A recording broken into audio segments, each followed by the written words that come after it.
लोग अक्सर कहते हैं कि सास की ख्वाहिशें आज तक कोई बहू पूरी नहीं कर पाई, तो फिर मैं कहाँ से करूंगी। नायरा के मन में यही बात गूंज रही थी जब वो पहली बार शर्मा निवास के ऊंचे काले फाटक के भीतर दाखिल हुई।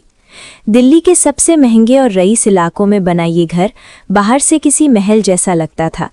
चौड़ा लॉन, संगमरमर की ठंडी सीढ़ियां, दीवारों पर टंगी महंगी पेंटिंग्स और हर तरफ बिखरी हुई शानो शौकत। पैसों की यहाँ कोई कमी नहीं थी, लेकिन इस घर में घुसते ही एक अजीब सी खामोशी महसूस होती थी। ऐसी खामोशी जो कानों से नहीं, दिल से सुनाई देती है। ऐसा लगता था जैसे इस घर में आवाज़ें नहीं, सिर्फ आदेश चलते हों। इस पूरे घर की कमान संभालने वाली थीं कमला देवी शर्मा। 60 की उम्र पार कर चुकी थीं, लेकिन उनकी चाल, उनकी नज़र और उनकी आवाज़ में आज भी वही कड़कपन था। सुबह किस समय चाय आएगी, कौन कहाँ बैठेगा, किससे कैसे बात होगी, किस कमरे में कौन रहेगा, सब कुछ वही तय करती थीं। उनके सामने न कोई सवाल करता था, न कोई अपनी बात रखने की हिम्मत करता था। घर के लोग उन्हें मानते थे, लेकिन डर के साथ। अपनापन कहीं खो चुका था। नायरा इस घर में नई बहू बनकर आई थी। शादी को कुछ ही दिन हुए थे, लेकिन उसे ये एहसास होने लगा था कि ये घर जितना बड़ा है उतना ही भारी भी है।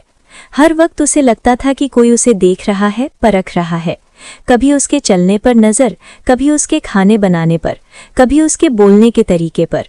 वो हर समय मुस्कुराने की कोशिश करती, लेकिन अंदर ही अंदर डर से सिमटती जा रही थी।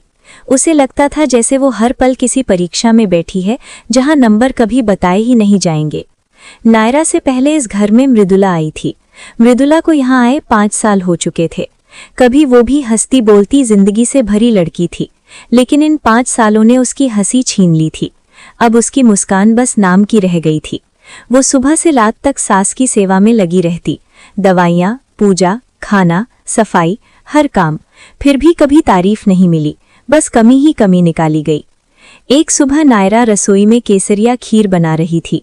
दूध में केसर डालते समय उसके मन में बार बार यही ख्याल आ रहा था कि शायद आज कुछ बदल जाए।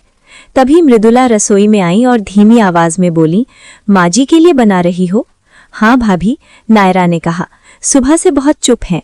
मृदुला कुछ पल चुप रहीं, फिर बोली, मैंने भी यही सोचा था नायरा। पहले लगता था कि अगर हम सब कुछ सही कर देंगे तो माँ जी खुश हो जाएंगी, लेकिन अब समझ आ गया है कि उनकी नाराजगी हमारे किसी काम से नहीं, बल्कि उनके अंदर के खालीपन से जुड़ी है। लोग कहते हैं कि सास की ख्वाहिशें कोई पूरी नहीं कर पाता। शायद सच यही है। नायरा चुप रही, लेकिन ये शब्द उसके दिल में उतर गए। खीर जब कमला देवी के कमरे में पहुंची तो उन्होंने बस एक नजर डाली और कहा, रख दो। न स्वाद पूछा, न बहू का हाल। शाम तक खीर वैसे ही पड़ी रही, किसी ने हाथ तक नहीं लगाया। नायरा का मन भी उसी खीर की तरह ठंडा पड़ गया। दिन बीतते गए। नायरा ने गौर करना शुरू किया कि कमला देवी हर शाम बालकनी में खड़ी होकर दूर पुराने शहर की तरफ देखती रहती थीं। उस वक्त उनके चेहरे पर न गुस्सा होता था, न सख्ती, बस एक गहरी उदासी होती थी, जैसे कुछ बहुत अपना उनसे छूट गया हो। आगे क्या हुआ वो जानने से पहले, अगर ये कहानी आपके दिल को छू रही है तो चैनल पूजा वार्ष्णेय पारिवारिक कहानियां को सब्सक्राइब कर लीजिए, वीडियो को लाइक और शेयर कीजिए और कमेंट में ज़रूर बताइए आप ये कहानी किस शहर से देख रहे हैं। एक दिन नायरा स्टोर रूम की सफाई कर रही थी। पुराने फर्नीचर और धूल भरे डिब्बों के बीच उसे एक लकड़ी का पुराना संदूक मिला। संदूक खोलते ही उसके हाथ कांप गए। अंदर एक पुराना कैमरा था, कुछ फोटो एल्बम थे और एक मोटी सी डायरी। नायरा ने जब एल्बम खोला तो उसकी आंखें भर आईं। तस्वीरें किसी घरेलू जीवन की नहीं थीं। वहां थिएटर का मंच था, नाटक करते लोग थे, पुरानी दिल्ली की गलियां थीं, समुद्र किनारे खड़ी एक आत्मविश्वासी औरत थी। उसकी आंखों में आज़ादी थी, सपना था। वो औरत कमला देवी थी। नायरा वहीं बैठ गई। अब उसे समझ आने लगा था कि कमला देवी इतनी सख्त क्यों है। उन्होंने अपने सपनों को दबाकर जिंदगी को नियमों में बांध लिया था। वो सिर्फ सास नहीं थी, वो एक कलाकार थी जिन्हें कभी जीने का मौका नहीं मिला। उसी शाम सब ड्राइंग रूम में बैठे थे।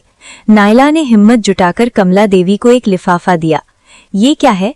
कमला देवी ने सख्त आवाज में पूछा। मुंबई की थिएटर और फोटोग्राफी वर्कशॉप का पास, बेटे ने टोका। इस उम्र में? कमला देवी ने नायरा की तरफ देखा और कहा, तुम क्यों चाहती हो कि मैं जाऊं? नायरा ने कैमरा आगे बढ़ाया और कहा, क्योंकि आपकी ख्वाहिशें कभी आराम या गहनों की नहीं थीं, आप जीना चाहती थीं। हमने आपको सिर्फ सास बनाकर रखा। कमला देवी की आंखें भर आईं। 5 साल में पहली बार मृदुला ने उन्हें रोते देखा। कुछ हफ्तों बाद जब कमला देवी लौटी तो उनके चेहरे पर एक अलग सी रोशनी थी। वो थकी हुई थीं, लेकिन खुश थीं। उन्होंने सबको अपनी तस्वीरें दिखाईं, अपने अनुभव सुनाए। फिर मृदुला की तरफ देखकर पूछा, तुम खुश हो? मृदुला रो पड़ी। इतने सालों में पहली बार किसी ने उससे उसकी खुशी के बारे में पूछा था। उस दिन नायरा समझ गई कि सास की ख्वाहिशें पूरी करना मुश्किल नहीं होता, मुश्किल होता है उन्हें समझना।